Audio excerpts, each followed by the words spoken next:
भावानो आज थंडी गारठ्यात सकाळी सकाळी नाशिकला जाऊन आलो. मी घराजवळ आलो नाही तर कुठं लगेच मला काम लावलं. वावरात रोटरचे 2-3 गरके करायचे, तुम्ही चावी घेतली गेलो ट्रॅक्टरकडे. ट्रॅक्टरला शेल मारून ट्रॅक्टर वावरात घेऊन गेलो. 10 ते 15 मिनिटात मी आपलं रोटर केलं, ट्रॅक्टर वावराच्या बाहेर काढला. मी जेव्हा वावरात पाठीमागं नजर मारली, मातीचं पार पीठ करून टाकलं होतं. वावरात 2-3 गरकेच केले, पण फुफुट्याने पार कपड्याचं वाटोळ केलं. मग काय भावानं, मी आपले यायचे कपडे काढले, कामाचे कपडे चढवले. तुम्ही आता मला म्हणाल कामाचे कपडे कशाला घातले? मला आहे ना भावानो, वावराजवळ ड्युटी लागली. कामाचे कपडे घातल्यावर काही टेन्शन राहत नाही. चिखला नाही भरले काय नाही भरले काय सारखे.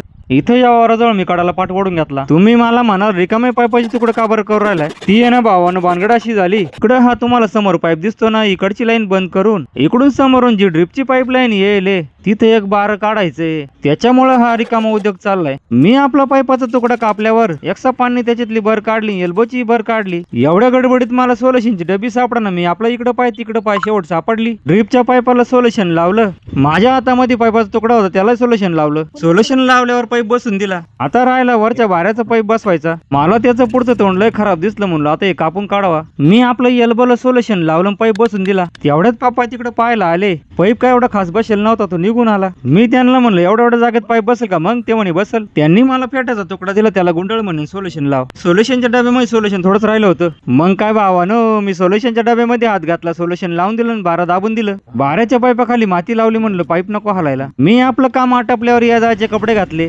आमच्याकडे कामाला यायला मला बाईला मला वावरात नेऊन घालायचं होतं. मी आपल्या लुणाचा पांडल फिरवला, तिला वावरात सोडलं, निघून आलो. येता येता अशोक नाना कातकड्याच्या मळ्यात वळालो. त्यांच्या घराजवळ तांबटे कुडायचं काम चालू होतं. त्यांचे तांबटे एकच नंबर. जेव्हा जाळ्याकडे नजर फिरवली तांबटे एकदम सफरचंद सारखे दिसत होते. मित्रांनो, व्हिडिओ कसा काय वाटला कमेंट बॉक्स मध्ये नक्की सांगा.